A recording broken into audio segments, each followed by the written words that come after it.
कितना जर्जर हो चुका है। ऐसी स्थिति में लोग रहने को मजबूर हैं। हज़ारों शिकायतें दर्ज हो चुकी है लेकिन इन पर ध्यान नहीं दिया जा रहा है। मकानें हैं पूरी तरह से जर्जर हो चुकी है। मेंटेनेंस की सुविधा नहीं हो रही है जिससे बहुत ज़्यादा प्रॉब्लम हो रही है। हाँ, अभी भाटा गाँव के बीएसयूपी कॉलोनी में हैं और अभी हम यहाँ पर देखने के लिए आए हैं।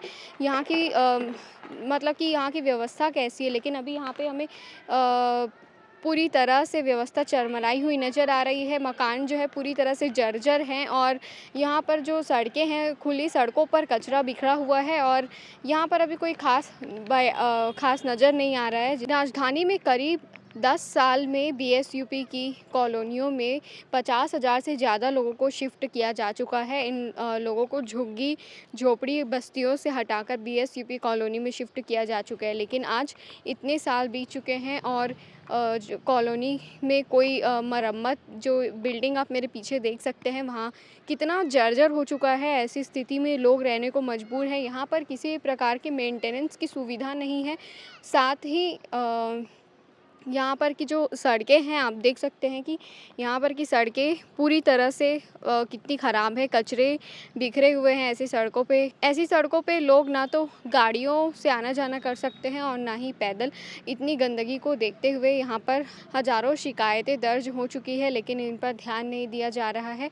साथ ही साथ यहाँ पर की जो मकानें हैं पूरी तरह से जर्जर हो चुकी है। आप देख सकते हैं कि जो मकान की खिड़कियाँ हैं उन पूरी तरह से वे भी टूट गए हैं। जो दरवाजे हैं वो टूट गए हैं लेकिन फिर भी लोग इन कॉलोनियों में रहने के लिए मजबूर हैं। कॉलोनियों से संबंधित जोन में सभी तरह की शिकायत दर्ज कराई जा चुकी है। कई बार निगम मुख्यालय का भी घेराव हो चुका है लेकिन आज तक कॉलोनियों में किसी भी तरह का मरम्मत का काम नहीं किया गया है। परेशान लोगों का कहना है कि कॉलोनियों के बदहाल फ्लैट में रहना उनकी मजबूरी हो गई है। आपको बता दें कि पिछले हफ्ते ही गुलमोहर पार्क के गुड़ियारी में रामनगर की जो बीएसयूपी कॉलोनी है उसमें सीवरेज के गड्ढे में गिर जाने से एक बच्चे की मौत हो गई थी और उसी दिन अलग अलग इलाकों में 3 बच्चे सीवरेज के गड्ढे में डूब गए थे जिन्हें अलग अलग लोगों द्वारा बचा लिया गया था, लेकिन उस बच्चे की मौत हो गई जिसके बाद निगम प्रशासन ने कॉलोनियों के सभी गड्ढों को ढक दिया था। लेकिन अभी भी इन कॉलोनियों में बहुत सारी समस्या है जिस पर ध्यान नहीं दिया जा रहा है। सबसे ज़्यादा समस्या गंदगी की है, दूसरा मेंटेनेंस की समस्या, जो कि आप देख सकते हैं खुद ही कि कितना जर्जर और कितना पुराना हो चुका है मकान, लेकिन अभी तक के कोई मेंटेनेंस की सुविधा हमें दिखाई नहीं दे रही है। इस समय अभी यहाँ पर कॉलोनी में कोई नज़र नहीं आ रहा है लेकिन यहाँ पर एक ही रहवासी है। तो चलिए हम चलते हैं और चलकर उनसे बातचीत करते हैं और यहाँ की व्यवस्था के बारे में पूछते हैं। यहाँ पर आप कितने साल से रह रहे हैं? ये 3 से 4 साल हो गए सर। 3 से 4 साल हो गए। तो यहाँ पर जैसे कि आप देख रहे हैं बहुत जितने भी मकान हैं लगभग सबकी खिड़की दरवाजे भी टूटे हुए हैं। तो इनकी मरम्मत के लिए अभी तक के कोई आता नहीं है क्या? सरकार ध्यान नहीं दे रहे हैं, पूरा जर्जर हो गया मकान। ये सीमेंट के ईंटे से मकान बना है, ये कभी भी टूट सकता है।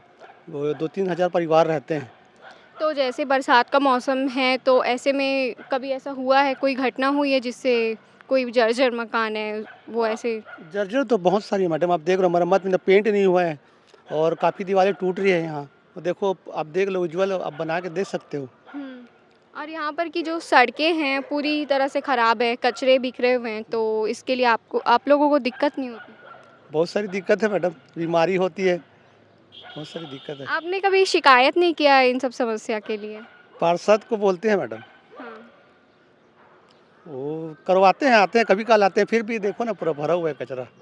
अच्छा, तो आप देख सकते हैं कि यहाँ पर रहने वाले और भी ऐसे बहुत से लोग हैं जिनको यहाँ के मेंटेनेंस की सुविधा नहीं हो रही है जिससे बहुत ज़्यादा प्रॉब्लम हो रही है। बरसात के मौसम में कभी भी ये जो मकान है, छज्जे हैं, वो टूट कर गिर सकते हैं और यहाँ पर कचरे की भी बहुत समस्या है। सड़क ख़राब हो चुकी है लेकिन इस पर ध्यान नहीं दिया जा रहा है। शिकायत लगातार होती है लेकिन इस पर अभी तक की कोई कार्रवाई शुरू नहीं हुई है।